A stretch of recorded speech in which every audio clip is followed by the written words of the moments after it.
बिस्मिल्लाहिर्रहमानिर्रहीम। अस्सलाम वालेकुम। प्रोग्राम मुकाबिल में तमाम देखने वालों को मैं खुश आमदीद कहूँगी। मौजूदा सियासी हालात में सियासत से हटकर बहुत सारे ऐसे मामलात और प्रोपेगेंडा मुहिम थी जो पाक अफवाज के खिलाफ चलाई जा रही थी।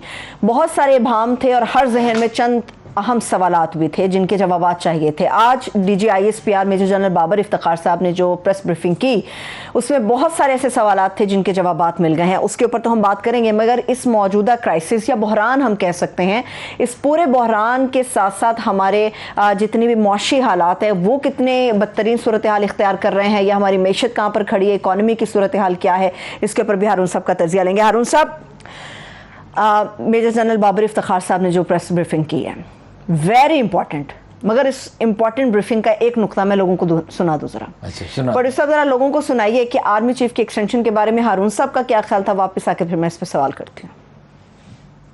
बीच में आपको एक खबर दे दूं? चलते चलते नहीं, खबर दे दें। दे दूं? प्लीज दीजिए। खबर ये है कि उन्होंने कहा मैं नहीं लूंगा extension chief of air staff. सारी दुनिया कह रही जरूरत थी, क्या थी? मैं बता, सारी दुनिया कह रही थी एक्सटेंशन लेंगे, आपने क्यों कहा एक्सटेंशन मैं तो मसलसल कह रहा था नहीं लेंगे, मुझे पता था। आप ये भूल जाते हैं कि मैं एस्टेब्लिशमेंट कवर करता रहा हूँ, अब भी कुछ राब्ते बाकी हैं। दूसरा ये है हमारे रिसर्चर भी माशाल्लाह ज़बरदस्त है। अच्छा। और बहुत कोई गैर जिम्मेदार, कभी गलती हो भी जाती है और गलती हो जाए तो मान लेनी चाहिए, सबसे होती है तो नहीं, गलती हो जाए तो मान लेनी चाहिए। और ये सब कह रहे थे कि वो बड़ा अनपॉपुलर हो गया इमरान खान इतना पॉपुलर हो गया जिसको खैर ये इस वक्त मौजूद नहीं है। ठीक है। अच्छा, एक और अहम सवाल, ये बहुत सारे सवालों के जवाब तो मिले। एक सवाल, इस बात की ज़रूरत क्यों पेश आई कि DGISPR ये बात करके लोगों को या साफियों को बता रहे हैं कौम को कि मार्शल नहीं लगेगा? इस बात की ज़रूरत क्यों पेश आई कि मार्शल नहीं लगेगा? इस बात का मकसद क्या है? ताकि स्पेकुलेशंस ख़त्म हो। लोग जो देखे ना कह रहे थे कि इमरान खान ने मार्शल लगवाने की कोशिश की है जी। मार्शल का तो देखिए ना, हम जानते हैं जनरल बाजवा साहब के जहन में दूर दूर तक ख्याल नहीं है। कुछ ना कुछ मालूमात हम तक पहुंचती हैं, हालात भी उसके लिए साजगार नहीं है। फौज के मिजाज में जनरल कियानी के दौर से बहुत तब्दीली आने लगी कि भाई अपनी इनपुट दें। बाज़ औक़ात उस इनपुट पे इसरार भी किया गया, लेकिन ये मार्शल का कोई सवाल नहीं है। और कौम एक और रास्ते पे चल पड़ी है, वो कौमी खुददारी और मुकम्मल आज़ादी का रास्ता है, उससे पीछे हटने वाली नहीं है। मार्शल का कोई मसला ही नहीं है। अच्छा किया उन्होंने वजाहत की, इसमें क्या है, लोगों का इत्मीनान हो जाएगा। एक लफ्ज़ था गद्दार के हवाले से इस्तेमाल हो रहा था बार बार। जो लोग अब हुकूमत में, जब अपोजिशन में, तो कह रहे थे कि जी मुन्हर फ़रक इनको गद्दार का, ऐसा लफ्ज़ नहीं था। खत के मामले के ऊपर सियासी मुदाखलत के हवाले से बात हो रही थी। ये साजिश का चर्चा कहाँ से अंदर हो गया? नहीं, देखिए ना, उन्होंने जो एलामिया जारी हुआ था उसमें कहा गया था ब्लेटेंट इंटरफेरेंस, खुली मुदाखलत। अब एक तो ये पहलू ये मलूद रखे, और वो कह रहे हैं कि हम अब भी वही मौक़िफ़ देंगे, खुली मुदाखलत, और उसकी मजम्मत भी की गई। ठीक है, और उस पे वो मैसेज भी उन्हें दिया गया ऐसा ही उनके सफारत खाने को कि ऐसा नहीं होना चाहिए था। और ये वो लू साहब जो हैं, हैं जी, डोनाल्ड लू, ये डोनाल्ड सारे पागल होते हैं जी। तो वो अपना जो है उसने धमकी तो उसने दी थी कि भाई इनको हटाया जाए। देखिए ये तो 2019 में मंसूबा बन चुका था कि इमरान खान को हटाना है, और कैसे भाग के वो पहुंचे थे शहबाज शरीफ। कोरोना जब शुरू हुआ कि बस अभी हुकूमत गिर जाएगी, वो तो PDM बनाते ये वो करते बहुत देर हो गई, और PDM हो गई नाकाम, एजिटेशन नाकाम हो गया जी। कुछ अरब मुल्क भी लगे हुए थे और नून लीग भी लगी हुई, अपोजिशन पार्टियां भी लगी हुई थी। फिर ये है कि वो देखे ना, दबाव कभी डाला जाता था फौज पे, कभी जो है वो बुरा भला कहा जाता था फौज को। साथ ही इतनी दिलचस्प बात है, इस्टेब्लिशमेंट के सारे मुखालिफ उसके हामी बन गए। सारे जो हामी थे, हामी नहीं सके बन गए। कहते जो औरत माँ से ज्यादा मोहब्बत करे ना किसी से, वो डायन होती है। अगर किसी बच्चे से मोहब्बत जैसी माँ को हो सकती है, वो तो किसी को नहीं हो सकती ऑब्वियसली। अगर उससे ज्यादा ये बड़े सके बन गए। भाई कल तक तो तुम इन पर साजिश के इल्जामात लगाते थे फौज पे। अच्छा, जो सगे थे या हामी थे? सगे नहीं, जो हामी थे वो मुखालिफ क्यों हो गए? अच्छा, जो हामी थे वो आमकाना हरकतें कर रहे हैं, जज्बात में आके। देखिए इमरान खान तो नहीं कह रहा शाह महमूद कुरैशी ने भी मना किया, दूसरे लोगों ने मना किया। ये ठंडे हो जाएंगे, जज्बात से मगलूब है। ये जो हमारी लीडरशिप इमरान खान समेत लोगों को जज्बातियत का दर्ज देती रहती है, जुनून क्या चीज़ है? क्या किसी मोहल्ले में अखलाक ने, किसी पैगंबर ने, किसी सूफी ने, किसी दरवेश ने, किसी फकीह ने, किसी स्कॉलर ने आज तक ये लफ्ज़ जुनून इस्तेमाल किया? मैं इनको मना करता रहा है जी। जुनून और दूसरा क्या था? सुनामी जी। अच्छा, लेकिन इसमें कोई शुबह नहीं है कि इमरान खान इस वक्त कौमी वक़ार और खुददारी की अलामत बन के उभरा है। दुरुस्त, बिलाशुबा। पेशावर का जलसा, इसमें कोई शक ही नहीं। जिसने झूठ बोलना वो बोल रहे हैं। झूठ तो बड़े लोग बोल रहे हैं। अब बोले ना, हाँ। और दुनिया में झूठ है, दुनिया झूठों से बरी पड़ी रही है हमेशा। जनाब शेख जुनैद बगदाद ने कहा था, अजल से ऐसा ही होता है और अब तक ऐसा ही होता रहेगा। लोग अपने तासुबात में वो आग में जलते रहेंगे और उस तासुब से कांटे जो है वो निकलते रहेंगे। ऐसा जलसा कभी हुआ नहीं पेशावर में, और ऐसा जोश व जज्बा भी कभी। अभी ये भी जिनकी तसल्ली नहीं उनकी कराची में हो जाएगी।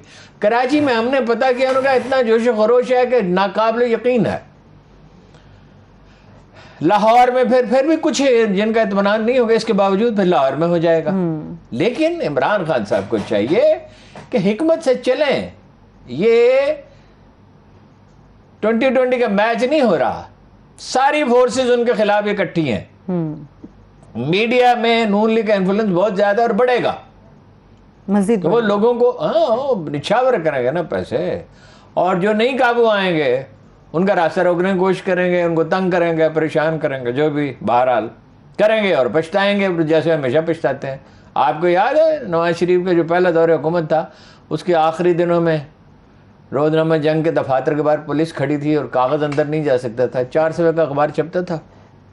है जी, वो तो मैं गया, जायद साहब उनके प्रिंसिपल सेक्रेटरी थे, वो हमारे जानने वाले थे। अच्छा। और बहुत नफीस आदमी थे। मैं उनके लिए हमेशा अल्लाह की बारगाह में दुआ करता हूँ, जकी साहब के भाई। तो मैंने उनसे कहा, आप क्या समझ रहे हैं अखबार बंद हो जाएगा तो ये जो अखबार में से आलू छोले बेचेंगे? है जी। जावेद चौधरी साहब को मैं साथ लेके गया था, अच्छा। गवाह भी मौजूद हो। तो ये तो आपको, उन्होंने कहा अगर मुझसे पूछा गया तो मैं राय दूंगा। वो मोहताद आदमी थे। तो बहरहाल इमरान खान इस वक्त बड़ी पार्टी है, 3 सूबों में वही सबसे, नून लीग का तो वजूद ही नहीं है पंजाब के सिवा कहीं, न सिंध में उसका वजूद है, न पख्तूनख्वा में वजूद है, न बलूचिस्तान में। तो खैर इंडिविजुअल्स ही जीतते हैं। बहरहाल पीटीआई का कोई ना कोई वहां जीत सकता है। कोयटा शहर में पीटीआई का उम्मीदवार महमूद अचकज़ई को हरा के जीता। जी जी। 2 चीज़ें मुझे यकीनी नजर आती हैं और वही मसले का हल है। एक ये कि इलेक्शन लाजमन होगा, बल्कि 3 चीज़ें, इलेक्शन लाजमन होगा, ठीक है। दूसरा ये है कि अगर ये हालात बरकरार रहते हैं जो अब हैं, इमरान खान साहब कोई बड़ी गलती न करें, उम्मीद है नहीं करेंगे, तो वो भारी अक्सरियत से जीतेंगे। तीसरी बात यह है, इसी किस्म के कद्दू और टिंडे वो फिर जमा करेंगे। मरदम शनासी अली जनाब में नहीं है, ठीक है। बाकी ये अमरीकी रसूख इस खत्ते से ख़त्म हो रहा है। अमरीकियों ने प्लान बनाया था, साजिश कहाँ हुई है? जो एलानिया है उसमें यही लफ्ज इस्तेमाल करना चाहिए था, खुली मुदाखलत के हवाले से। पहली बात यह है, जिम्मेदार सरकारी लोग बैठे थे। दूसरी बात, आप सुपर पावर के बारे में बात कर रहे हैं जिससे आपके माशी नसार भी है और कुछ असले का नसार भी है अभी तक। फिर उसमें फौज के सरबराह बैठे थे, ISI का सरबराह बैठा था। तो खुली मुदाखलत से ज्यादा कौन सा लफ्ज? अब आप देखेंगे वो जिन लोगों से मिल रहे थे, दर्जनों लोगों से मिले, खुल्लम खुल्ला मिले, उन्हें उकसाया, उनकी पुश्त पे हाथ रखा। तो साजिश उसमें नहीं कहा गया था, लेकिन साजिश तो हुई। तो फवाद चौधरी साहब ने यही कहा, जुडिशल कमीशन बनाए, आप इन्वेस्टिगेशंस कर लें, सारी चीजें आप लोगों के सामने आ जाएंगी। जुडिशल कमीशन ऐसे लोगों पर मुश्तमिल जिसपे इमरान खान भी साथ करे, नून लीग भी साथ करे, पीपल्स पार्टी भी साथ करे, PDM ये साथ करें। उन्होंने ऐसे 3 जजों पे मुश्तमिल एक इलेक्शन कमीशन बनाया, 1 या 2, ये तो खैर टेक्निकल चीजें, हमें इसमें राय देने की क्या जरूरत है। सही है, ठीक है। तो पता चल जाएगा साजिश तो हुई, इसमें तो कोई शुबा ही नहीं, कोई शुबा नहीं है, और उसको एक्सेप्ट भी किया है। लेकिन वो नेशनल सिक्योरिटी काउंसिल ने बिल्कुल ये लफ्ज इस्तेमाल नहीं किया था। जिन साहब ने ये सवाल किया उन्होंने पता नहीं इस पर राय में सवाल किया। सही है, ठीक है। लेकिन हारून साहब, चलिए एक और भी चीज क्लियर हो गई। जो एस्टेब्लिशमेंट के ऊपर इल्जाम लगता है कि किसी भी हुकूमत को बनाने या गिराने में वो अपना रोल प्ले करते हैं, तो उन्होंने क्लियर कर दिया, ताकत का जो सरचश्मा है वो डेफिनेटली पार्लियामेंट है। गुजारे ये है, फौज में मसलसल ये फिक्र परवान चढ़ रही थी, अब पुख्तगी को पहुंच गई है कि हमें ला ताल्लुक रहना चाहिए। मैं आपको जिम्मेदारी से कह रहा हूँ, फौजी क़यादत के अंदर ये जो मुबाहिसा हफ्तों से जारी है कि हमें इससे जान छुड़ानी चाहिए। ये सिविलियंस जाने, उनका काम जाने, हमारा काम मशवरे की हद तक है। और वो भी सियासत में तो खाल खाल बाकी चीज़ों में नेशनल सिक्योरिटी इश्यूज़ हैं जो खारजा पॉलिसी से मुतल्लक होते हैं, कौमी दिफा से मुतल्लक होते हैं। ये अब पुख्तगी को पहुँच रही है, बहुत बड़ी डेवलपमेंट है। एक ये कि अमेरिका से जान छुड़ाई जाए उसके गलबे से, एक ये हाँ जी, कौम जो है वो एक बेहतर मुस्तकबिल की तरफ जा रहे हैं। हमारे एक तो रोने पीटने का रुझान बढ़ा है। एक ये है कि मैं पूरे वसूख से कहता हूँ इलेक्शन अब हो, इसी साल हो, यानी नवंबर में जनरल साहब के जाने के बाद हो, 29 मुदाखलत नहीं होगी। और जब मुदाखलत नहीं होगी तो इमरान खान के जीतने का चांस सबसे ज्यादा है। सही, अगर वो टिकटें ठीक देगी, उनकी बड़ी कमजोरी है। अच्छा, अभी बल्दियाती इलेक्शन होंगे, बिल्कुल वो हार रहे थे, आपने पख्तूनख्वा में देख लिया था ना। हाँ, सूरत-ए-हाल पहले अभी कुछ वो गंभीर लहर थी, उसके बाद इंतहा को नहीं पहुंची थी तो स्वीप कर गया। कहाँ ये कि वो पहले जमीयत उलमा इस्लाम से यू इमेजिन, और कहाँ ये कि वो स्वीप कर गया। पंजाब में अगर धांधली न हुई, धांधली नहीं पीटीआई के वर्कर करने देंगे। देखिए, ये जो चीफ इलेक्शन कमिश्नर हैं मौजूदा, ये मेरी मालूमात है कि इस्टेब्लिशमेंट के कहने पे लगाए गए थे। अच्छा, ठीक ठीक ठीक। और इस्टेब्लिशमेंट ये चाहेगी कि वो गैर जानबदार नजर आए। ठीक है, एतराजात उन पे हुए हैं, लेकिन बाई एंड लार्ज तो गैर जानबदारी रहे। सही है, ठीक है। अब आपने को वो सवाल भी पूछ लेना चाहिए कि वो जो अपना उनको फैसला करना फॉरेन फंडिंग का, मैं उसके ऊपर भी आती हूँ, मगर उससे पहले हारून साहब, जो मौजूदा सियासी हालात के अंदर प्रोपेगेंडा या नैरेटिव बिल्ड किया जा रहा है, उसमें बीबीसी का रोल भी आता है। और वैसे बीबीसी से मुझे यार सवाल मैं पूछ लेती हूँ, बीबीसी ने आपका इंटरव्यू किया था? जारी नहीं किया। अच्छा, ठीक है। हालांकि उसमें कोई ऐसी खास बात नहीं थी। ना जाने क्या कुछ खास होगा हारून साहब, ये तो आप कह रहे हैं खास नहीं होगा। डीजी साहब ने बड़ा सख्त लफ्ज इस्तेमाल किया प्रोपेगेंडा की जो फैला रहे हैं, उन्होंने कहा वाहियात, ये लफ्ज उन्होंने इस्तेमाल किया। वाहियात होने में कोई शुबह नहीं, उनकी लैंग्वेज खराब हो गई है। वो ऐसे लोगों से कालम लिखवा रहे हैं जिसमें तो हैं कुछ रिस्पेक्टेड प्रोफेशनल्स, उससे भी लिखवा रहे हैं, कुछ ऐसे लोगों से लिखवा रहे हैं पाकिस्तान का कोई गुजरांवाला का शेखुपुर का अखबार उनका कालम न छापे, उनसे क्यों लिखवा रहे हैं? और ऐसे इदारों को क्यों प्रमोट कर रहे हैं, और ऐसे ट्रेंड्स को क्यों प्रमोट कर रहे हैं? सही। वैसे तो आज सबसे बड़ा लतीफा ये है, बीच में बात आ गई, CNN पे बिलावल भुट्टो साहब ने कहा कि फस्ताई लीडर पॉपुलर ही होते हैं। फस्ताई तो आपके नाना जान थे, जिन्होंने नेशनलाइजेशन की, जो ब्रेन ड्रेन हुआ, जिन्होंने अपने लोगों को दलाई कैंप में रखा, जिन्होंने लोगों को कत्ल भी कराया, जिन्होंने 40 दिन के दौर में आखिर में 40-50 हज़ार आदमी जेलों में थे, जिन्होंने अपने एक वज़ीर आला हनीफ रहमान को उतारा, पकड़ा और शाही किले में रखा, और फौज चढ़ा दी बलोचिस्तान पे, खुद बिला मुकाबला मुंतखब हुए, चारों वज़ीर आला बिला मुकाबला मुंतखब हुए, और 4 और अरकान असम्बली बिला मुकाबला मुंतखब। इमरान खान में शिद्दत पसंदी है जो नहीं होनी चाहिए, जिद है जो नहीं होनी चाहिए, रिजिडिटी है जो नहीं होनी चाहिए। आप में क्या काम है जी? सही। फिर एक और दिलचस्प बात, आप वो मैं कंफर्म नहीं कर सका, टाइम थोड़ा था, उसने कहा वो अपने बेटों को विरासत सौंपने का मंसूबा बना रहा। उसके बेटों का इस मुल्क में आने का कोई इरादा नहीं। वो ये कह रहे हैं, जो मैंने उनका इंटरव्यू देखा, वो पढ़ा उसको हारून साहब, वो ये कह रहे हैं कि वो अभी उस सतह पर उनके बच्चे इतने बड़े नहीं हुए कि वो आ जाएं, लेकिन उनको लगता है कि वो आएंगे पाकिस्तान। एक तो वो दोनों 20 साल से बड़े हैं, इसको ही पता नहीं शादी कब हुई थी। ठीक है, दूसरी बात ये इससे बहुत ज्यादा मैच्योर है। अच्छा, और तीसरी बात यह है कि वो पाकिस्तानी परचम लेकर स्कूल की वो परेड जो होती थी उसमें पाकिस्तानी परचम लेकर अपने आप को एक पाकिस्तानी की हैसियत से बताते थे हारून साहब। वो बाप के साथ एसोसिएट करते। जो प्रेस ब्रीफिंग दी है उसमें बिलावल साहब ने तो कहा वेरी इंपॉर्टेंट, ताज़ा हवा का झोंका जमहूरियत के लिए। मरियम साहबा कह रही हैं कि NRO के लिए इस्टेब्लिशमेंट के तरले इमरान खान साहब ने किए। वो तो खुद अपना जनरल साहब ने कहा हम कौन है NRO देने वाले। बाकी मैंने आपसे कहा, एक खातून जो इस तरह के दावे जब ये करती हैं तो वो फिक्र याद कर लिया करें, लंदन तो क्या पाकिस्तान में भी कोई ज्यादा। चले एक और फिक्र, ये भी कहा उसने कि सारे झूठ तार हो गए हैं। तार एक ही झूठ हुआ है पाकिस्तान की तारीख में, इससे बड़ा झूठ नहीं बोला गया कि लंदन तो क्या पाकिस्तान में भी मेरी कोई जायदाद। अच्छा चलिए, अब फॉरेन फंडिंग के ऊपर आ जाते हैं। अब ऐसे सियासतदान अक्सर गलत बयानी करते हैं। बहुत बड़ी तादाद इनकी गलत बयानी करती है और फिर भुगतती भी। सही है, ठीक है। अब आ जाते हैं फॉरेन फंडिंग के ऊपर। फॉरेन फंडिंग केस के हवाले से जो अकबर एस बाबर साहब के हवाले से दरख्वास्त दायर की गई थी कि उनको अलग कर दिया जाए या ये मामला को इस तरह निपटा दिया जाए, क्या लगता है लिमिटेड टाइम है, क्या हो सकता है, फैसला क्या हो सकता है? 2-3 पहली बात तो ये है कि अदालत ने उन्होंने दरख्वास्त दी कि अकबर एस बाबर साहब को अलग कर दिया जाए, इनको रिकॉर्ड न दिया जाए। वो अदालत ने दरख्वास्त मुस्तरद कर दी, बिल्कुल ठीक है। अकबर एस बाबर साहब फरीक हैं तो उन्हें रिकॉर्ड क्यों न दिया जाए। जी। दूसरी बात यह है कि केस सिर्फ इनके खिलाफ तो नहीं है, पीपल्स पार्टी के खिलाफ भी और नून लीग के खिलाफ भी है, ठीक है। और नून लीग पे तो ये इल्ज़ाम भी है कि इन्होंने पैसे लिए थे 89 की उसमें मूवमेंट में, सऊदी अरब से भी लिए थे पैसे और उसामा बिन लादेन से भी लिए थे। अब इल्ज़ामात कौन से सच्चे हैं और कौन से झूठे हैं, तीनों का एक साथ फैसला करें। तीसरी बात यह है कि माहिरीन से मैंने पूछा है, लॉ एक्सपर्ट से और वाइट कॉलर क्राइम के एक्सपर्ट हैं, उनसे भी पूछा गया है, वो कहते हैं जुर्माना हो सकता। हाँ जी। फॉरेन फंडिंग क्या है? फॉरेन फंडिंग ये जो हमारा फहम है, वैसे तो जो भी इलेक्शन कमीशन फैसला करे और फिर अदालत में जाएगा ज़ाहिर है, फिर अदालत जो भी फैसला करे। फॉरेन फंडिंग ये है कि गैर मुल्की मदद ली जाए, ये नहीं है कि 10-20 शहरी जो हैं, मतलब इमरान ने तो अपनी किताब में लिखा है कि उसने मुझे $10,000 दिए, मेरे वो आजकल वजीर है, क्या जैक उसका नाम है, उसके जमाइमा के भाई ने $10,000 दिए हैं जी। अब उसको मदद नहीं कह सकते, ठीक है ना जी। तो उसमें भी अपना केस बनाना चाहे बना ले। बहरहाल वो मेरा नहीं ख्याल कि वो जुर्माने से, बाद लोग अंदेशा जाहिर कर रहे हैं पाबंदी लग जाएगी। मुल्क की सबसे बड़ी पॉलिटिकल पार्टी पे पाबंदी कैसे लग सकती है? मेरा नहीं ख्याल। सही है, लेकिन अदालतें जो हैं वो कसूर के मुताबिक सजा देती है ना, बाकी तो अदालत जो भी फैसला करे, हम कोई चीज सजेस्ट नहीं लेकिन कर उसमें हारून साहब एक नुक्ता ये भी उठाया जा रहा है, बहुत सारे सिख बरादरी के लोग हैं, हिंदू बरादरी के लोग पाकिस्तान में हैं, जो यहाँ से पाकिस्तान से दूसरे मुल्कों में जा रहे हैं, अगर वो मदद दे रहे हैं या वो फंड दे रहे हैं वो तो डिटेल है ना जी, मुकदमे की मैं करना नहीं चाहिए, वो तो मुकदमे की डिटेल। ठीक है।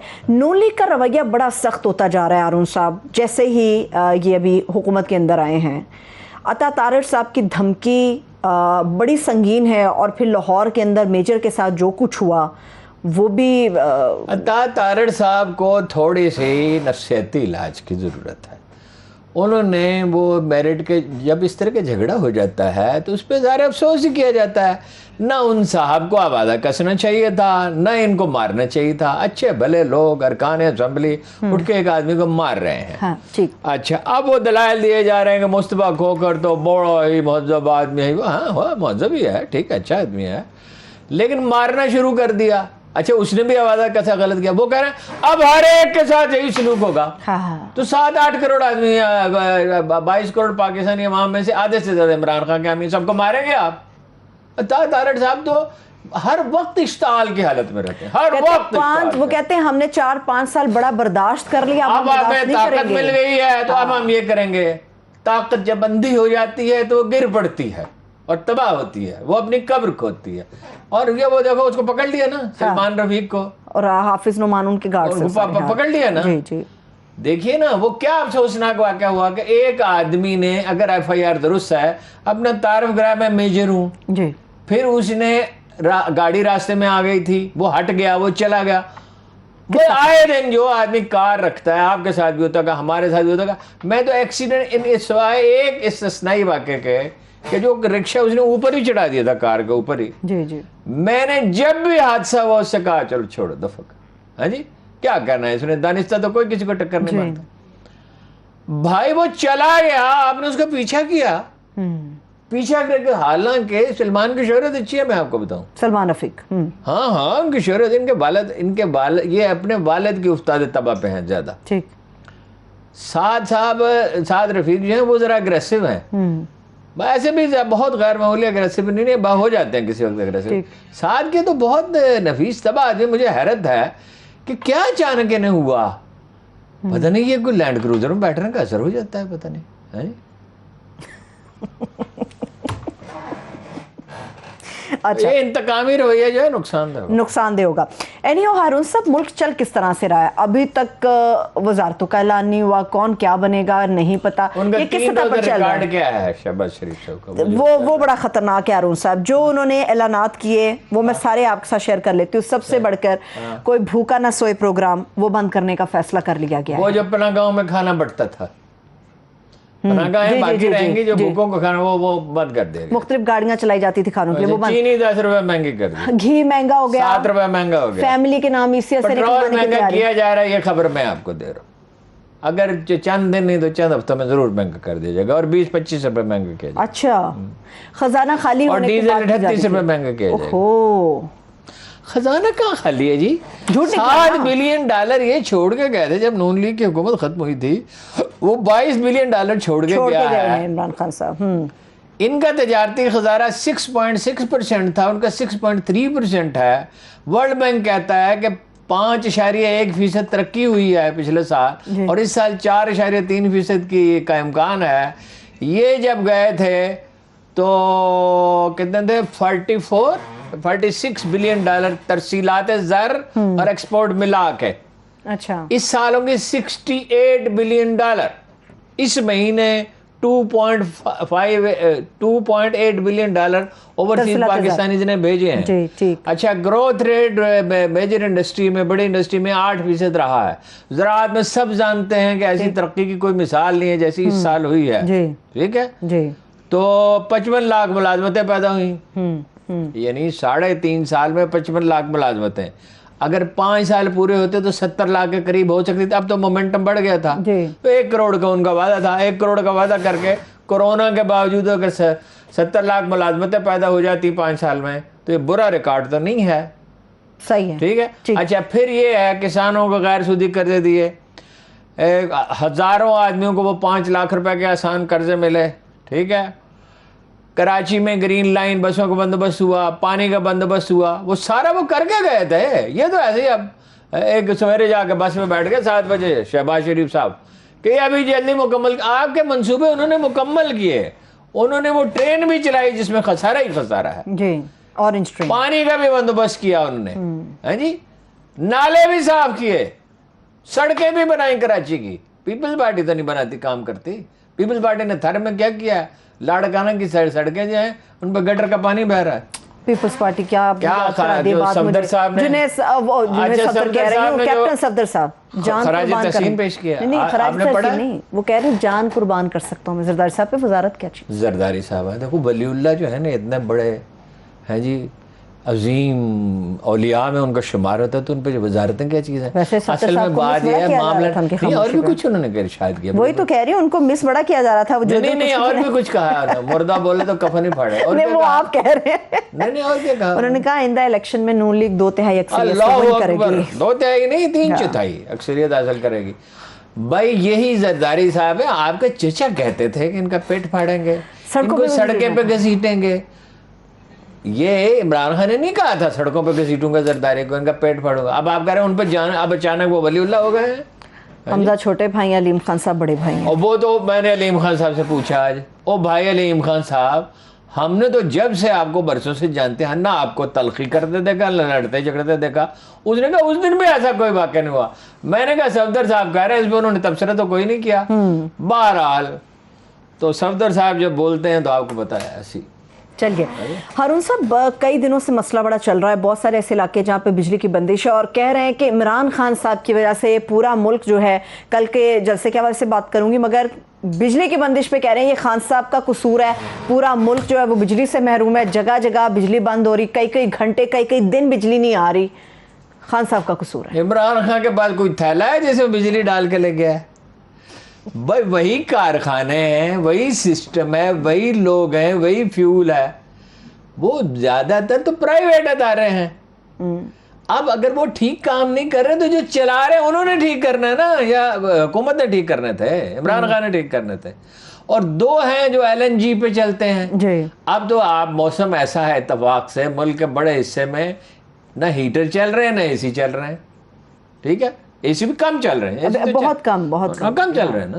हीटर का तो सवाल ही नहीं। तो आपके पास गैस है ना, गैस दे देना उन कारखानों Utilize को। करें, हाँ। अच्छा 1200 मेगावाट तो वो जो एटॉमिक अपना जो वो सिस्टम है, क्या है एटॉमिक, एटॉमिक एनर्जी, हाँ वो है 1200 मेगावाट, तो वो ऐड हुए हैं।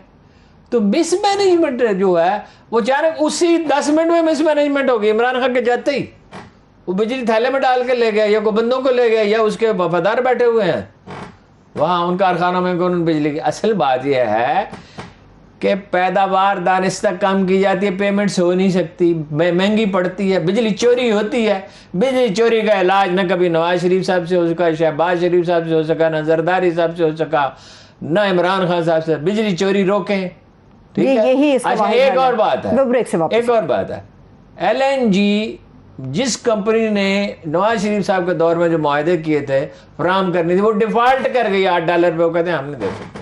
चलिए इस पे मैं मजीद भी बात करती हूँ। मौजूदा सियासी हालात, मौशी हालात के ऊपर बात करेंगे, हमारे साथ रहिए। ब्रेक के बाद एक बार फिर से प्रोग्राम में हम आपको खुश आमदेद कहेंगे। हारून साहब, इकोनॉमी की सूरत हाल पर भी कुछ बात करते, इससे पहले वाले सेगमेंट में भी आपने बात की थी कि डॉलर की जो प्राइस है एकदम से नीचे आई है, तो इसका क्रेडिट मौजूदा गवर्नमेंट ले रही है अपने सर पर। हाँ जी, ले लेना, हमें क्या एतराज़ है। बात यह है कि 16-17 रुपये बढ़ गया था उस हिजान की वजह से, जब तहरीक अदम एतमाद पेश हुई थी, तो $7 कम हुआ है। जब उसी सतह पे ले आएंगे तो फिर हम मानेंगे। और इन्होंने क्या किया 3 दिन में, क्या किया था मुझे बता तो रही हूँ आपको। ECL से फैमिली मेंबरान के नाम निकालने की तैयारी है, कोई भूखा ना सोए प्रोग्राम बंद करने की तैयारी है, खजाना खाली का इन्होंने झूठ बोला कि जी खजाना खाली हो गया हमारा, जो 25,000 रुपए कहा था, हाँ वो यूटर्न ले लिया। वो सबसे पहला यूटर्न था। नवाज शरीफ सागरा साहब के पासपोर्ट जो है डिप्लोमेटिक, वो 3 घर कैंप ऑफिस इनके डिक्लेयर है। चीनी महंगी है, घी महंगा है। 3 घर जो है वो कैंप ऑफिस कैसे हो गए? घर वजीर आजम का एक होता है। जाती उम्रा में अव्वल तो कैंप ऑफिस दुनिया के किस मुल्क में जी कैंप ऑफिस होता है? आपने बताया, अच्छा भुट्टो साहब ने इसका आगाज किया था। कैंप डेविड शायद होता होगा, वो दो एक सुपर पावर है। तो ये मतलब ये है कि सिर्फ ये दिखावा ही है ना, तमाशा। जाती उम्रा में 3200 एहलकार तैनात कर दिए गए हैं। 320 कितने? 3200 3,200 एहलकार। बताइए भाई, जाती उम्रा वो जो घर है उसकी 4 दीवारी करें और अपने पैसों से करें, और उसके लिए 20-30 पुलिस वाले काफी होंगे। 3200 पुलिस वाले, 3200 जी 3200, 3,200, 3200। हाँ, तो अवाम की हिफाजत कौन करेगा फिर? वजीर आजम साहब तो यहाँ रहते हैं, तो वहाँ 3200 की क्या जरूरत है? हाँ, ये बात आपकी बिल्कुल सही है। सहाफियों को बुफे डिनर उन्होंने दिया है इफ्तार के हवाले से। चलिए वो तो अपना पैसा खर्च कर लिया होगा ना, सहाफियों पे तो ठीक है ना, अपना पैसा खर्च कर लिया उन्होंने, इफ्तार डिनर दे दिया, क्या इसमें प्रॉब्लम है? अपना पैसा कौन सा, सरकारी पैसा है।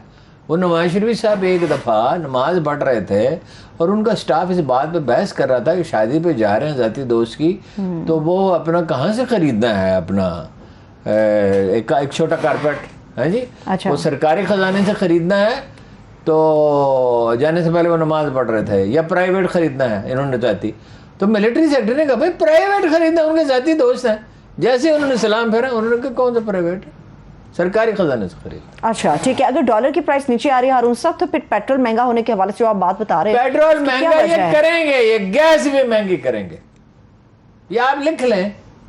और कहेंगे कि पिछली हुकूमत तबाह करके गई। मैंने पिछली हुकूमत का डेटा आपको बता दिया है।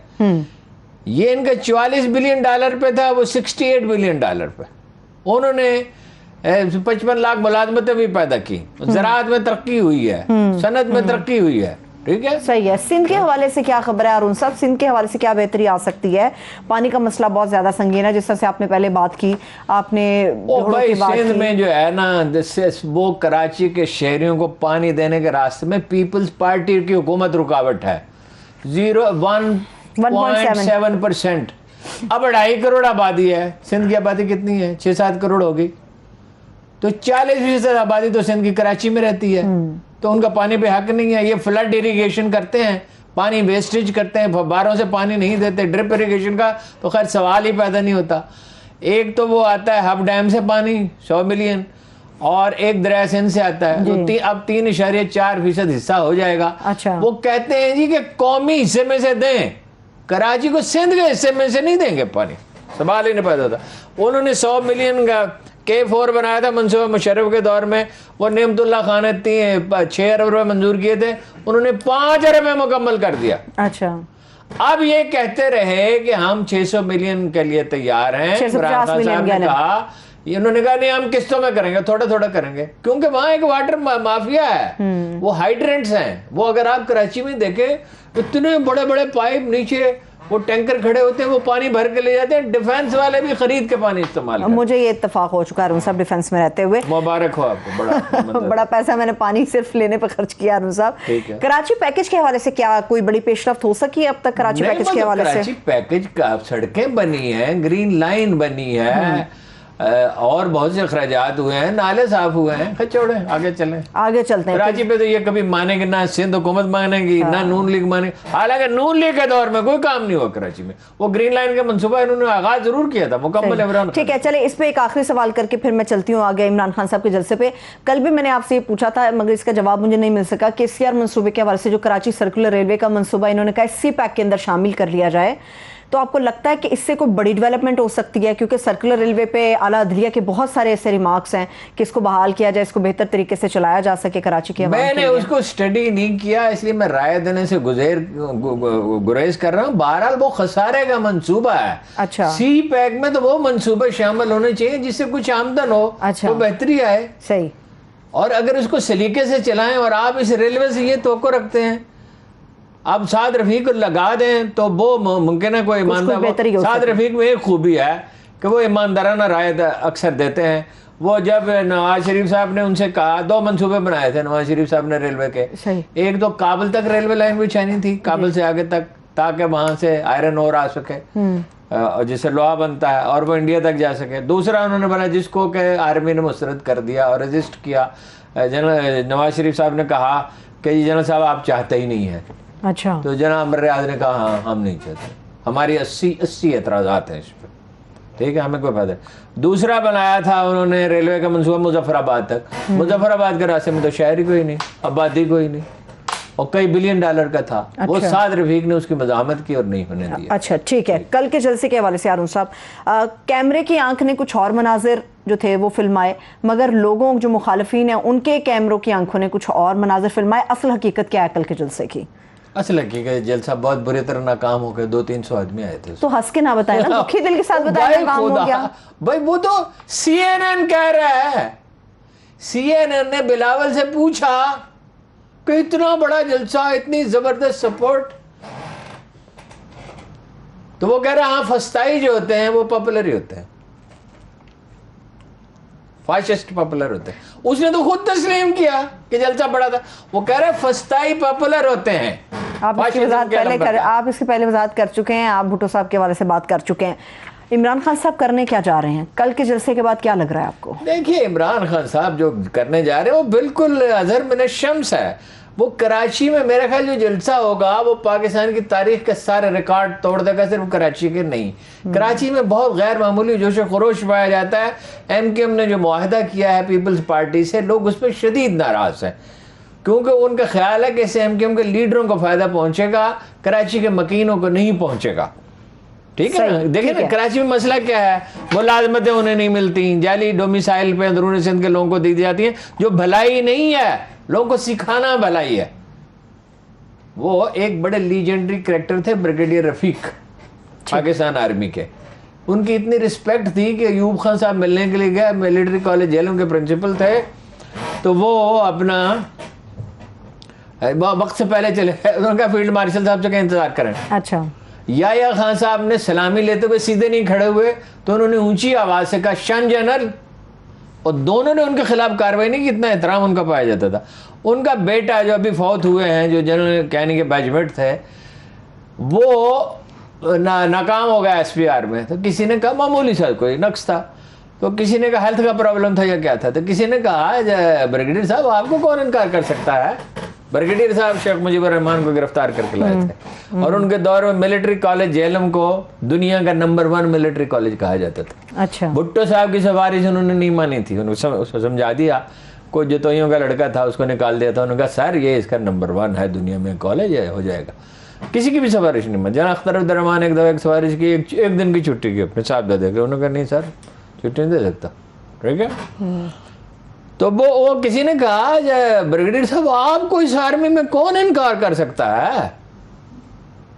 उन्होंने कहा सारी उम्र पाज रहेगा अगर मेरी सिफारिश पे बनेगा, कि अंदरूनी सिंध वालों के साथ भलाई नहीं है, कि जाली डोमिसाइल बनाकर नौकरियां उन्हें नहीं देते, नाले साफ नहीं करते, पीने का पानी नहीं देते, सरकारी मुलाजमतें नहीं देते, तो उनके साथ तो कोई भलाई नहीं कर रहे और लोग नाराज हैं। उस नाराजगी के इजहार आप देख लेंगे। सही है, ठीक है। एक ये बात हो रही है कि इमरान खान साहब ने कल के जलसे में बड़ी सख्त बातें की, बड़ी सख्त जुबान इस्तेमाल की, और उसका एक रिएक्शन आज जो प्रेस ब्रीफिंग दी है DGISPR ने, उसमें कहा कि हमें थोड़ा सा मोहतात रहना चाहिए कुछ मामला के ऊपर। नहीं, ठीक है, मोहतात रहना चाहिए, उनकी राय। एक सियासी लीडर है, वो हर्ट हुआ है।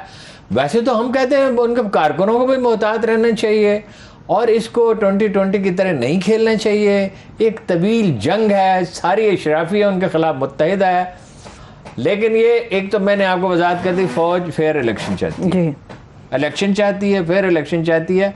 अब ये फैसला तो सियासतदान भी तो मिलकर करें ना। देखें ना, आखिरी वक्त पे क्या हुआ कि 3 ऑप्शंस पे बहस की गई। तहरीक अदम एतमाद वापस ले ली जाए, या वो मुस्ताफी हो जाए, या असेंबली डिसॉल्व कर दी जाए। वो इसके हक में थे कि वो वापस ले, मैं असेंबली डिसॉल्व कर। मुझे बताएं, इन्हें क्या एतराज था वो असेंबली डिसॉल्व करके नया इलेक्शन करा देता अगर इन्हें अपने पॉपुलैरिटी का यकीन था। हाँ। ये सिर्फ जानते थे कि हम सिर्फ जोड़ तोड़ से हुकूमत बना सकते हैं। अगर हम पब्लिक में चले गए, पख्तूनख्वा इलेक्शन का रिजल्ट आ चुका था, उन्हें यह पता था ये कैंपेन हमसे बेहतर चला सकता था, उन्हें यह पता था हम आपस में टिकटों की तकसीम नहीं कर सकेंगे। ठीक है ना, कराची में शहबाज शरीफ इंडिपेंडेंट लड़ेगा ना, पीपल्स पार्टी तो हमायत नहीं करेगी। जी, जाहिर सी बात है। इसी तरह हर पार्टी अपने लिए लड़ती है ना। वो सर सैयद अहमद खान से किसी ने कहा कि जब खिलाफत का झगड़ा चल रहा था, अगर आप होते तो क्या करते? अच्छा, उस जमाने में उनका मैं अपने लिए कोशिश करता हूं, तो खैर मजाक में कहा था, लेकिन ये हकीकत है आरुण साहब कि हर पार्टी अपने लिए कोशिश करती है। एक ब्रेक की तरफ चलते हैं अभी। जब हम ब्रेक से वापस आएंगे तो आज़ाद कश्मीर के जो सियासी हालात हैं उसके ऊपर बात करेंगे और पंजाब इलेक्शंस के हवाले से कुछ तफसील आपके साथ शेयर करेंगे। हमारे साथ रहिए। ब्रेक के बाद एक बार फिर से प्रोग्राम में हम आपको खुशामदीद कहेंगे। हारून साहब, पंजाब इलेक्शंस के ऊपर मैं आऊँगी, जैसे कि हमने बात कर ली the very important Azad Kashmir की सियासत। जब मामला चल ही निकला था, खान साहब ने बुला भी लिया था। अगर उस वक्त तक पंजाब का इलेक्शन न हुआ और इमरान खान का जलसा हो गया और वैसा हो गया जैसे पीटीआई मुतवक्को कर रही है, तो उसका पंजाब के इलेक्शन पे उसका भी असर होगा। डेफिनेटली। अच्छा, खैर उसमें बाद में बात करते हैं। आजाद कश्मीर में सूरत हाल कदरे पेचीदा हो गई इस्तीफे के बाद।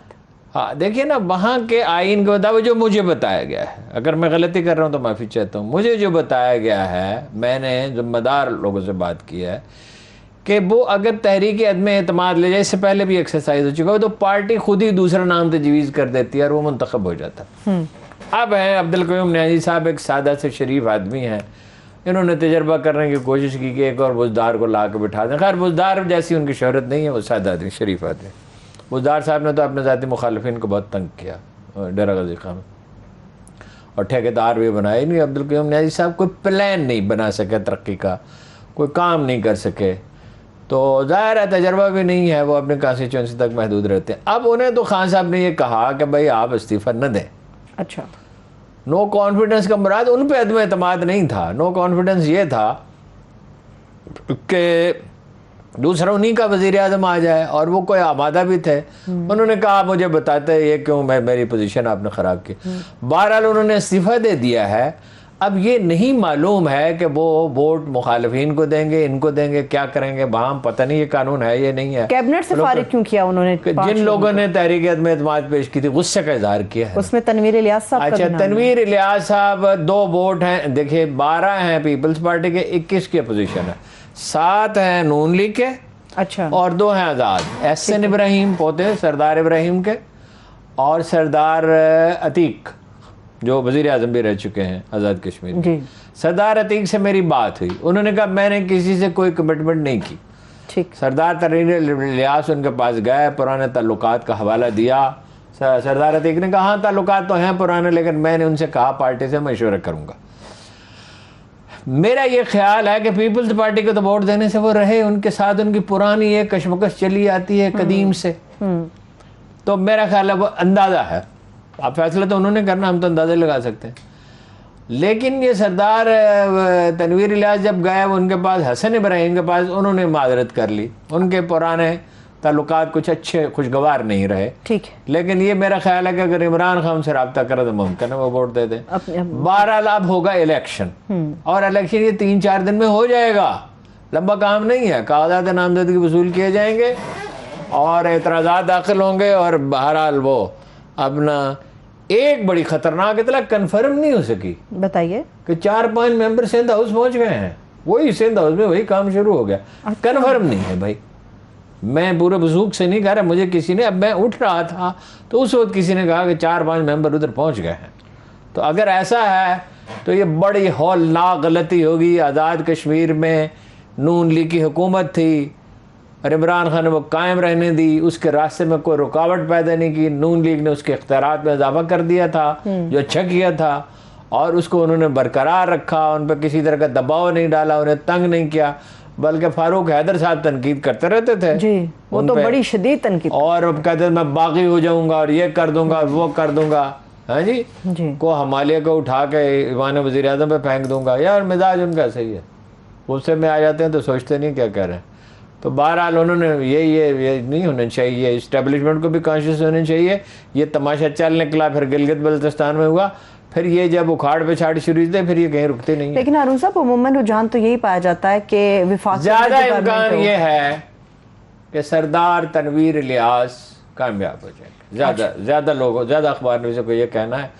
अब मुजफ्फराबाद जाएं तो फिर पता चले। ठीक है, चलिए इसके तो ऊपर देखते हैं हम पंजाब का इलेक्शन। हारून साहब, पंजाब का इलेक्शन भी बहुत इंपॉर्टेंट है।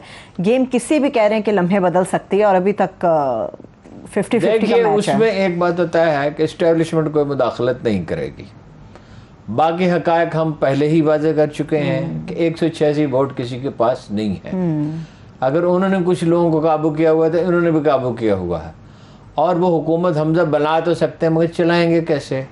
वफादारियाँ खरीदेंगे अगर, तो उनकी तो मेंबरशिप खत्म हो जाएगी। ठीक है, ठीक। और ये आम ख्याल ये है कि जोड़ तोड़ के जितने ये मायर नून लीग वाले, वो अपना भी कम नहीं है, परवेज इलाही साहब भी। ठीक है, तो बहुत टफ मुकाबला होगा और शायद चंद वोटों से ही पास। अच्छा ठीक है, लेकिन जो 10 अरकान के हवाले से परवेज इलाही साहब फरमा रहे थे कि इनकी रुकनीत मुअत्तल करने के हवाले से बात की जाएगी, तो अगर वो मुअत्तल हो जाती है, चांसेस कितने हैं वैसे उसके मुअत्तल होने के? जो लोग शामिल थे, देखिए ना, अगर वो हो जाते हैं मामला अदालत में जाएगा, ये घिसटता चला जाएगा मामला। इस बात की पॉसिबिलिटी है कि घिसटता चला जाएगा। ठीक है, और वो भी अपना पूरा जोर लगाएंगे। मुझे किसी ने बताया है कि वोट का नर्ख 10 करोड़ तक पहुंच चुका। खतरनाक खबरें आप दिए चले जा रहे हैं, दिए आपको ऐसा सदमा हुआ जैसे आप पंजाब असेंबली के रुकन? नहीं हारून साहब, मैं तो अपने मुल्क के लिए परेशान होंगी। ये खरीदो फरोख्त नहीं होनी चाहिए। सुना है 10 करोड़ तक। जहांगीर तरीन साहब के हवाले से कोई खबर मौसूल हो सकती है? कोई नहीं, कोई पता ही नहीं, पता किया ही नहीं, तो इसलिए कुछ पता नहीं। परवेज जहांगीर तरीन साहब जाहिर है हमजा की हमायत करेंगे, उन इसलिए कि उनके अरकान की अक्सरियत ने नून लीग के साथ जाने का इंदिया दिया। क्या आपको नहीं लगता कि इस लम्हे भी इमरान खान साहब को तरीन साहब से बात कर लेनी चाहिए, राब्ता करना चाहिए? मेरा ख्याल है उसका वक्त गुजर चुका। वो बहुत बेहतरीन वक्त जो था वो खो दिया गया, उस वक्त कर लेते तो बस। मुख्तलिफ शहरों में जो पावर शो कर रही है तहरीक इंसाफ, जिसका आगाज हो गया, मुख्तलिफ शहरों में क्या मतलब 12-14 मुल्कों में। हाँ, आज मुझे वो इलेक्शंस के बाद मुझे बंद करना पड़ा। न्यूयॉर्क से इतने मैसेजेस आ रहे थे, मैंने उसको ब्लॉक कर दिया। इतने मैसेज कौन पढ़ सकता है? अमेरिका के मुख्तलिफ शहरों में, बरतानिया के मुख्तलिफ शहरों में, स्कैंडिनेविया के, नॉर्वे, स्वीडन, डेनमार्क, हॉलैंड के मुख्तलिफ शहरों में, फ्रांस के मुख्तलिफ शहरों में, ऑस्ट्रेलिया के मुख्तलिफ शहरों में, हर कहीं मुजाहरे होंगे। इमरान खान इस वक्त एक कौमी वकार की अलामत बन चुका है और उसको नहीं रोका जा सकता। ये सिर्फ मुसलमान से रोका जा सकता है, ये सिर्फ पाकिस्तानी नहीं है, बड़े गैर मुल्की भी कि द ओनली मुस्लिम लीडर जिसकी माजूली पे आलम इस्लाम में मातम किया गया। बहुत शुक्रिया। वो जिसने तौहीन रसालत के खाके बनाए थे, वो कह रहा है मैं बड़ा खुश हूँ इमरान खान की माजूली। बहुत शुक्रिया, थैंक्स सो मच हारून साहब। देखने वालों को शुक्रिया, अपना ख्याल रखिए, खुदा हाफिज।